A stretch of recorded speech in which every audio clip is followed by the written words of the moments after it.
ಆತ್ಮೀಯ ಸ್ನೇಹಿತರೆ, ಎಲ್ಲರಿಗೂ ಗೋಲ್ ಬೋರ್ಡ್ ನ್ಯೂಸ್ ಚಾನೆಲ್ಗೆ ಸ್ವಾಗತ. ಈ ಒಂದು ವಿಡಿಯೋದಲ್ಲಿ ಗೃಹಲಕ್ಷ್ಮಿ ಯೋಜನೆಯ ಹಣಕ್ಕಾಗಿ ವೇಟ್ ಮಾಡ್ತಾ ಇರುವಂತಹ ರಾಜ್ಯದ ಮಹಿಳೆಯರಿಗೆ ಸಂಬಂಧಪಟ್ಟಂತೆ ಮಹಿಳಾ ಮತ್ತು ಮಕ್ಕಳ ಕಲ್ಯಾಣ ಇಲಾಖೆಯ ವತಿಯಿಂದ ಮೂರು ಪ್ರಮುಖವಾದಂತಹ ಮಾಹಿತಿಗಳು ಲಭ್ಯವಾಗ್ತಾ ಇದಾವೆ ಸ್ನೇಹಿತರೆ. ಪ್ರತಿಯೊಬ್ಬರು ಕೂಡ ಗೃಹಲಕ್ಷ್ಮಿ ಯೋಜನೆಯ ಲಾಭವನ್ನ ಪಡಿತಾ ಇರುವಂತಹ ಮಹಿಳೆಯರು ಅದರ ಬಗ್ಗೆ ತಿಳ್ಕೊಳ್ಬೇಕಾಗುತ್ತೆ ಸ್ನೇಹಿತರೆ. ಅದರ ಜೊತೆಗೆ 22 ಮತ್ತು 23ನೇ ಕಂತಿನ ಹಣವನ್ನ ಏನು ಆದಷ್ಟು ಶೀಘ್ರದಲ್ಲೇ ಮಹಿಳೆಯರ ಖಾತೆಗಳಿಗೆ ಜಮಾ ಮಾಡ್ತೀವಿ ಎಂಬುದರ ಬಗ್ಗೆ ಮಹಿಳಾ ಮತ್ತು ಮಕ್ಕಳ ಕಲ್ಯಾಣ ಇಲಾಖೆಯ ಸಚಿವರಾಗಿರುವಂತಹ ಲಕ್ಷ್ಮೀ ಹೆಬ್ಬಾಳ್ಕರ್ ಮೇಡಮ್ ಅವರು ಮಾಹಿತಿಯನ್ನು ಕೊಟ್ಟಿದ್ರು. ಯಾಕಂತ ಹೇಳಿದ್ರೆ ಈ ಹಿಂದೆ ಕಳೆದ ಸುಮಾರು 15 ದಿನಗಳ ಹಿಂದೆನೂ ಕೂಡ ಅವರು ಮಾಹಿತಿಯನ್ನು ಕೊಟ್ಟಿದ್ರು.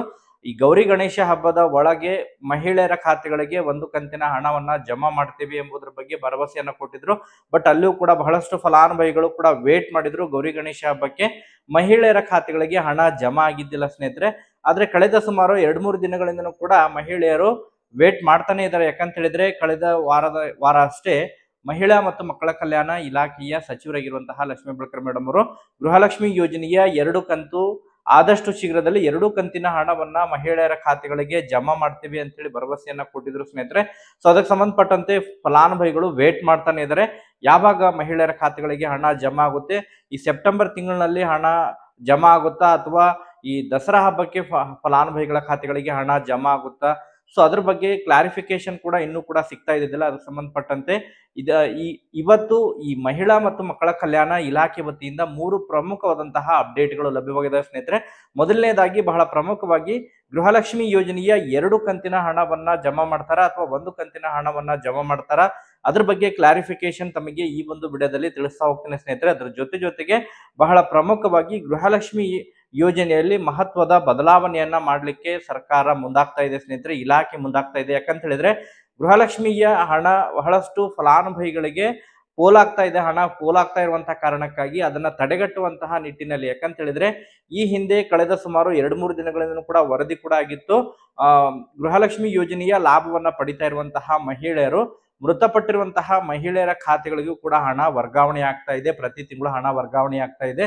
ಸುಮಾರು ಈಗಾಗಲೇ ಸರ್ವೆ ಮಾಡಿದಂತಹ ಸಂದರ್ಭದಲ್ಲಿ ರಾಜ್ಯದಲ್ಲಿ ಸುಮಾರು 1.5 ಲಕ್ಷ ಮಹಿಳೆಯರು ಈ ಗೃಹಲಕ್ಷ್ಮಿ ಯೋಜನೆಯ ಲಾಭವನ್ನ ಪಡಿತಾ ಇರುವಂತಹ ಮಹಿಳೆಯರು ಅನಿವಾರ್ಯ ಕಾರಣದಿಂದ ಮೃತಪಟ್ಟಿರುವಂತಹ ಮಹಿಳೆಯರ ಖಾತೆಗಳಿಗೆ ಮತ್ತೆ ಹಣ ಜಮಾ ಆಗ್ತಾ ಇದೆ. ಸುಮಾರು 30 ಕೋಟಿವರೆಗೆ ಹಣ ಜಮಾ ಆಗ್ತಾ ಇದೆ, ಅದು ಪೋಲಾಗ್ತಾ ಇದೆ. ಸೊ ಅದನ್ನ ತಡೆಗಟ್ಟಲಿಕ್ಕೆ ಈಗ ಇಲಾಖೆ ಮುಂದಾಗ್ತಾ ಇದ್ದು, ಸೊ ಯಾವ ರೀತಿಯಾಗಿ ಅದನ್ನ ಪರಿಶೀಲನೆಯನ್ನ ಮಾಡಲಿದ್ದಾರೆ ಅದ್ರ ಬಗ್ಗೆ ಕೂಡ ತಮಗೆ ಮಾಹಿತಿಯನ್ನ ತಿಳಿಸ್ತಾ ಹೋಗ್ತೀನಿ. ಅದರ ಜೊತೆಗೆ ಬಹಳ ಪ್ರಮುಖವಾಗಿ ಪ್ರತಿಯೊಬ್ಬ ಮಹಿಳೆಯರು ಕೂಡ ಗೃಹಲಕ್ಷ್ಮಿ ಯೋಜನೆಯ ಲಾಭವನ್ನ ಪಡಿತಾ ಇರುವಂತಹ ಮಹಿಳೆಯರಿಗೆ ಕೆಲವೊಂದಿಷ್ಟು ಸೂಚನೆಗಳನ್ನ ಕೂಡ ಇಲಾಖೆ ಮಟ್ಟದಿಂದ ನೀಡಲಿದ್ದಾರೆ ಸ್ನೇಹಿತರೆ. ಗೃಹಲಕ್ಷ್ಮಿ ಯೋಜನೆಯ ಲಾಭವನ್ನ ಕಂಟಿನ್ಯೂಸ್ ಆಗಿ ಪಡಿಬೇಕಂತ ಹೇಳಿದ್ರೆ ಕೆಲವೊಂದಿಷ್ಟು ದಾಖಲೆಗಳನ್ನ ಕೂಡ ಸಲ್ಲಿಸುವಂತಹ ಪರಿಸ್ಥಿತಿ ಎದುರಾಗಬಹುದು ಸ್ನೇಹಿತರೆ ಮುಂದಿನ ದಿನಗಳಲ್ಲಿ. ಸೊ ಹಾಗಾದ್ರೆ ಯಾವೆಲ್ಲ ದಾಖಲೆಗಳನ್ನ ಸಲ್ಲಿಸಬೇಕಾಗುತ್ತೆ ಅದ್ರ ಬಗ್ಗೆನೂ ಕೂಡ ತಮಗೆ ಇನ್ಫಾರ್ಮೇಶನ್ ಅನ್ನ ಈ ಒಂದು ವಿಡಿಯೋದಲ್ಲಿ ಮಾಹಿತಿಯನ್ನ ತಿಳಿಸ್ತಾ ಹೋಗ್ತೀನಿ ಸ್ನೇಹಿತರೆ. ಅದರ ಜೊತೆಗೆ ಬಹಳ ಪ್ರಮುಖವಾಗಿ ಗೃಹಲಕ್ಷ್ಮಿ ಯೋಜನೆಯ 22 ಮತ್ತು 23ನೇ ಕಂತಿನ ಹಣ ಯಾವಾಗ ಜಮಾ ಆಗುತ್ತೆ, ದಸರಾ ಹಬ್ಬದ ಒಳಗೆ ಜಮಾ ಆಗುತ್ತಾ ಅಥವಾ ದಸರಾ ಹಬ್ಬದ ನಂತರ ಜಮಾ ಆಗುತ್ತೆ, ಅದರ ಬಗ್ಗೆ ಕ್ಲಾರಿಫಿಕೇಶನ್ ಕೂಡ ಈಗ ಇಲಾಖೆ ಮಟ್ಟದಿಂದ ಲಭ್ಯವಾಗಿದ್ದು, ಸೊ ಕಂಪ್ಲೀಟ್ ಆಗಿ ಅದ್ರ ಬಗ್ಗೆ ತಮಗೆ ಇನ್ಫಾರ್ಮೇಶನ್ ಅನ್ನ ಪ್ರೊವೈಡ್ ಮಾಡ್ತಾ ಹೋಗ್ತೀನಿ ಸ್ನೇಹಿತರೆ. ಸೊ ಆ ಕಾರಣಕ್ಕಾಗಿ ಪ್ರತಿಯೊಬ್ರು ಕೂಡ ತಾವು ಚಾನೆಲ್ ಅನ್ನ ಸಬ್ಸ್ಕ್ರೈಬ್ ಮಾಡ್ಕೊಂಡೇ ವಿಡಿಯೋನ ವೀಕ್ಷಣೆ ಮಾಡಿ ಸ್ನೇಹಿತರೆ. ಇನ್ನು ಕೂಡ ತಾವು ಚಾನೆಲ್ ಅನ್ನ ಸಬ್ಸ್ಕ್ರೈಬ್ ಮಾಡ್ಕೊಂಡಿಲ್ಲ ಅಂತ ಹೇಳಿದ್ರೆ ಪ್ರತಿಯೊಬ್ರು ಕೂಡ ಚಾನೆಲ್ ಅನ್ನ ಸಬ್ಸ್ಕ್ರೈಬ್ ಮಾಡಿ. ವಿಡಿಯೋ ಇಷ್ಟವಾದ್ರೆ ತಮ್ಮ ಇನ್ನಿತರೆ ಸ್ನೇಹಿತರಿಗೂ ಕೂಡ ವಿಡಿಯೋನ ಶೇರ್ ಮಾಡಿ ಸ್ನೇಹಿತರೆ. ಹಾಗಾದ್ರೆ ಬನ್ನಿ ಸ್ನೇಹಿತರೆ, ಇವತ್ತಿನ ಈ ಒಂದು ವಿಡಿಯೋನ ಪ್ರಾರಂಭಿಸೋಣ ಸ್ನೇಹಿತರೆ. ಈಗಾಗಲೇ ತಮಗೆಲ್ಲ ಗೊತ್ತಿರುವ ಹಾಗೆ ಗೃಹಲಕ್ಷ್ಮಿ ಯೋಜನೆಯ ಹಣಕ್ಕಾಗಿ ಕಳೆದ ಸುಮಾರು 1.5 ತಿಂಗಳಿಂದನೂ ಕೂಡ ಮಹಿಳೆಯರು ವೇಟ್ ಮಾಡ್ತಾನೆ ಇದ್ದಾರೆ. ಯಾಕಂತ ಹೇಳಿದ್ರೆ ಕಳೆದ ತಿಂಗಳು ವರಮಹಾಲಕ್ಷ್ಮಿ ಹಬ್ಬದ ಪ್ರಯುಕ್ತವಾಗಿ ಆಗಸ್ಟ್ 8ನೇ ತಾರೀಕಿನಿಂದ ಗೃಹಲಕ್ಷ್ಮಿ ಯೋಜನೆಯ ಹಣವನ್ನ ಜಮಾ ಮಾಡಿದ್ರು. ತದನಂತರ ಗೃಹಲಕ್ಷ್ಮಿ ಯೋಜನೆಯ ಹಣ ಜಮಾ ಮಾಡ್ತೀವಿ, ಗೌರಿ ಗಣೇಶ ಹಬ್ಬಕ್ಕೆ 1 ಕಂತಿನ ಹಣವನ್ನ ಜಮಾ ಮಾಡುವಂತ ಪ್ರಯತ್ನ ಮಾಡ್ತೇವೆ ಅಂತೇಳಿ ಹೇಳಿದ್ರು. ಬಟ್ ಇನ್ನೂ ಕೂಡ ಅದು ಹಣ ಜಮಾ ಆಗಿದ್ದಿಲ್ಲ. ಅಟ್ಲೀಸ್ಟ್ ಈ ಸೆಪ್ಟೆಂಬರ್ ಕಂಪ್ಲೀಟ್ ಆಗೋದ್ರ ಒಳಗಾಗಿ ಹಣವನ್ನ ಕೂಡ ಜಮಾ ಮಾಡ್ತೇವೆ ಅಂತ ಹೇಳಿ ಮಾಹಿತಿಯನ್ನ ಕೊಟ್ಟಿದ್ರು ಮಹಿಳಾ ಮತ್ತು ಮಕ್ಕಳ ಕಲ್ಯಾಣ ಇಲಾಖೆ. ಬಟ್ ಅದಕ್ಕೆ ಸಂಬಂಧಪಟ್ಟಂತೆ ಕೆಲವೊಂದಿಷ್ಟು ಕ್ಲಾರಿಫಿಕೇಶನ್ ಕೂಡ ಕೊಟ್ಟಿದ್ದಾರೆ. ಸೊ ಅದಕ್ಕಿಂತ ಪೂರ್ವದಲ್ಲಿ ಈ ಗೃಹಲಕ್ಷ್ಮಿ ಯೋಜನೆಯ ಏನು ಪರಿಶೀಲನೆಗೆ ಸಂಬಂಧಪಟ್ಟಂತೆ ಕೆಲವೊಂದಿಷ್ಟು ಮಾಹಿತಿಗಳು ಲಭ್ಯವಾಗ್ತಾ ಇದಾವೆ ಸ್ನೇಹಿತರೆ. ಯಾಕಂತ ಹೇಳಿದ್ರೆ ರಾಜ್ಯದಲ್ಲಿ ಸುಮಾರು 1.5ರಿಂದ 2 ವರ್ಷಗಳಾಗಿದ್ದಾವೆ ಗೃಹಲಕ್ಷ್ಮಿ ಯೋಜನೆಯ ಹಣವನ್ನ ಮಹಿಳೆಯರು ಪಡಿತಾನೆ ಬರ್ತಾ ಇದ್ದಾರೆ.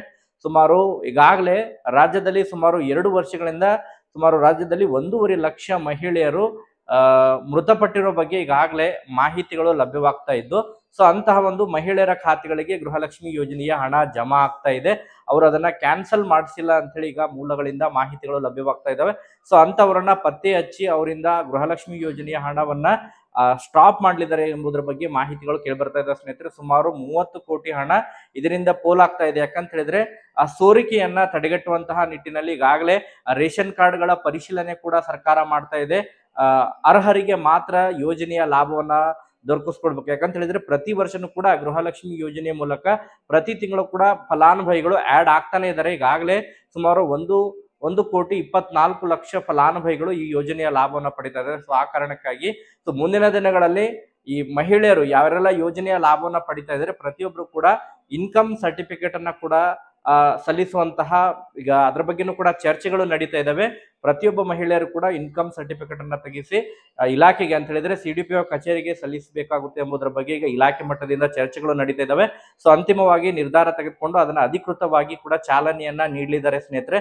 ಸೊ ಒಟ್ಟಾರೆಯಾಗಿ ಈಗ 22ನೇ ಕಂತಿನ ಹಣ ಬಿಡುಗಡೆಗೆ ಸಂಬಂಧಪಟ್ಟಂತೆ ಕೂಡ ಕೆಲವೊಂದಿಷ್ಟು ಮಾಹಿತಿಗಳು ಕೇಳಿಬರ್ತಾ ಇದಾವೆ ಸ್ನೇಹಿತರೆ. 22 ಮತ್ತು 23ನೇ ಕಂತಿನ ಹಣ ಒಟ್ಟಾರೆಯಾಗಿ ಮಹಿಳೆಯರ ಖಾತೆಗಳಿಗೆ ಜಮಾ ಆಗುತ್ತೆ ಅಂತ ಹೇಳಿ ವೇಟ್ ಮಾಡ್ತಾ ಇರುವಂತಹ ಮಹಿಳೆಯರಿಗೆ ಬ್ಯಾಡ್ ನ್ಯೂಸ್ ಅಂತ ಹೇಳಿನೇ ಹೇಳ್ಬೋದು ಸ್ನೇಹಿತರೆ. ಈಗ ಕೇವಲ ಒಂದು ಕಂತಿನ ಹಣ ಮಾತ್ರ ಮಹಿಳೆಯರ ಖಾತೆಗಳಿಗೆ ತುರ್ತಾಗಿ ಜಮಾ ಆಗಲಿದೆ ಎಂಬುದರ ಬಗ್ಗೆ ಈಗಾಗಲೇ ಈ ಒಂದು ಇಲಾಖೆ ವತಿಯಿಂದ ಮಾಹಿತಿಗಳು ಲಭ್ಯವಾಗ್ತಾ ಇದಾವೆ ಸ್ನೇಹಿತರೆ. ಅದು ಕೂಡ ಸುಮಾರು ಇನ್ನೂ 2-3 ದಿನಗಳು ತಡವಾಗಲಿದೆ. ಸೊ ಅಕ್ಟೋಬರ್ ಮೊದಲನೇ ವಾರದಿಂದನೇ ಗೃಹಲಕ್ಷ್ಮಿ ಯೋಜನೆಯ ಒಂದು ಕಂತಿನ ಹಣ ಅಂತ ಹೇಳಿದ್ರೆ ಈಗ ಸುಮಾರು 3 ಕಂತಿನ ಹಣ ಪೆಂಡಿಂಗ್ ಉಳಿದಿದೆ. ಸೆಪ್ಟೆಂಬರ್ನ ಹೊರತುಪಡಿಸಿದ್ರೆ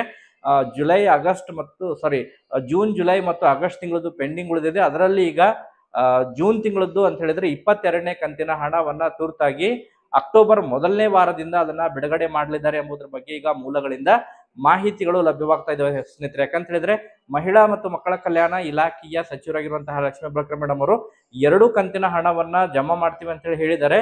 ಬಟ್ ಇಲಾಖೆ ವತಿಯಿಂದ ಕೆಲವೊಂದಿಷ್ಟು ಮಾಹಿತಿಗಳು ಲಭ್ಯವಾಗ್ತಾ ಇದಾವೆ. ಕೇವಲ ಒಂದು ಕಂತಿನ ಹಣ ಈಗ ತುರ್ತಾಗಿ ಮಹಿಳೆಯರ ಖಾತೆಗಳಿಗೆ ಜಮಾ ಮಾಡಲಿದ್ದಾರೆ. ಯಾಕಂತ ಹೇಳಿದ್ರೆ ಇನ್ನೂ ಕೂಡ ಇನ್ನೊಂದು ಕಂತಿನ ಹಣ ಆರ್ಥಿಕ ಇಲಾಖೆ ವತಿಯಿಂದ ಅನುಮೋದನೆ ಕೂಡ ಸಿಕ್ಕಿಲ್ಲ. ಆರ್ಥಿಕ ಇಲಾಖೆ ವತಿಯಿಂದ ಕೂಡ ಹಣ ರಿಲೀಸ್ ಆಗಿಲ್ಲ. ಕೇವಲ ಒಂದು ಕಂತಿನ ಹಣ ರಿಲೀಸ್ ಆಗಿ ಈಗಾಗಲೇ ಜಿಲ್ಲಾ ಪಂಚಾಯಿತಿ ಮತ್ತು ತಾಲೂಕು ಪಂಚಾಯಿತಿ ಮಟ್ಟದಲ್ಲಿ ಈಗ ಸಿಡಿಪಿಒ ಕಚೇರಿಗಳಿಗೆ ಹಣ ವರ್ಗಾವಣೆಯಾಗಿರುವ ಬಗ್ಗೆ ಕೂಡ ಮಾಹಿತಿಗಳು ಲಭ್ಯವಾಗ್ತಾ ಇದಾವೆ ಸ್ನೇಹಿತರೆ. ಸೊ ಆ ಕಾರಣಕ್ಕಾಗಿ ಯಾರೆಲ್ಲ ಮಹಿಳೆಯರು ಗೃಹಲಕ್ಷ್ಮಿ ಯೋಜನೆಯ ಹಣಕ್ಕಾಗಿ ವೇಟ್ ಮಾಡ್ತಾ ಇದ್ದಾರೆ, ಸೊ ಖಂಡಿತವಾಗ್ಲೂ ಕೂಡ ತಮಗೆ ಗೃಹಲಕ್ಷ್ಮಿ ಯೋಜನೆಯ ಹಣ ಜಮಾ ಆಗುತ್ತೆ ಸ್ನೇಹಿತರೆ. ಆದ್ರೆ ಇನ್ನೂ ಸುಮಾರು 1 ವಾರಗಳ ಕಾಲ ಮಹಿಳೆಯರು ವೇಟ್ ಮಾಡಬೇಕಾಗುತ್ತೆ. ಅಕ್ಟೋಬರ್ ಮೊದಲನೇ ವಾರ, ಅಕ್ಟೋಬರ್ 1ನೇ ತಾರೀಕು ಅಥವಾ ಅಕ್ಟೋಬರ್ 2ನೇ ತಾರೀಕಿನಿಂದ ಗೃಹಲಕ್ಷ್ಮಿ ಯೋಜನೆಯ 22ನೇ ಕಂತಿನ ಹಣ ಜಮಾ ಆಗುವಂತಹ ಸಾಧ್ಯತೆಗಳಿದಾವೆ ಎಂಬುದರ ಬಗ್ಗೆ ಮೂಲಗಳಿಂದ ಮಾಹಿತಿಗಳು ಲಭ್ಯವಾಗ್ತಾ ಇದಾವೆ ಸ್ನೇಹಿತರೆ. 100% ಹಣ ಜಮಾ ಆಗಲಿದೆ ಸ್ನೇಹಿತರೆ. ಅಕ್ಟೋಬರ್ ಮೊದಲನೇ ವಾರದಿಂದ ಅಂದ್ರೆ ಅಕ್ಟೋಬರ್ 1ನೇ ತಾರೀಕಿನಿಂದನೇ ಹಣ ಜಮಾ ಆಗಲಿದೆ ಸ್ನೇಹಿತರೆ. ಸೊ ಒಟ್ಟಾರೆಯಾಗಿ ಯಾರೆಲ್ಲ ಗೃಹಲಕ್ಷ್ಮಿ ಯೋಜನೆಯ 21ನೇ ಕಂತಿನ ಹಣ ಪೆಂಡಿಂಗ್ ಉಳಿದಿದೆ ಅವರಿಗೆ 2 ಕಂತಿನ ಹಣ ಜಮಾ ಆಗುತ್ತೆ ಅಂತ ಹೇಳಿ ಮಾಹಿತಿಗಳು ಲಭ್ಯವಾಗ್ತಾ ಇದಾವೆ. ಸೊ 21 ಮತ್ತು 22ನೇ ಕಂತಿನ ಹಣ ಒಟ್ಟಾರೆಯಾಗಿ ಜಮಾ ಆಗಲಿದೆ. ಸೊ ಯಾರಿಗೆಲ್ಲ 21ನೇ ಕಂತಿನ ಹಣ ಜಮಾ ಆಗಿಲ್ಲ ಪ್ರತಿಯೊಬ್ಬರು ಕೂಡ ತಾವು ಕಮೆಂಟ್ ಅನ್ನ ಮಾಡೋದ್ರ ಮೂಲಕ ಮಾಹಿತಿನ ತಿಳಿಸ್ಕೊಡ್ರಿ ಸ್ನೇಹಿತರೆ. ಸೊ ಇದಕ್ಕೆ ಸಂಬಂಧಪಟ್ಟಂತೆ ಮತ್ತೆ ಅಪ್ಡೇಟ್ಗಳು ಲಭ್ಯವಾಯ್ತು ಅಂತ ಹೇಳಿದ್ರೆ ಮುಂದಿನ ಒಂದು ವಿಡಿಯೋದಲ್ಲೂ ಕೂಡ ತಮಗೆ ಮಾಹಿತಿನ ತಿಳಿಸ್ಕೊಡ್ತೀನಿ. Thank you for watching this video.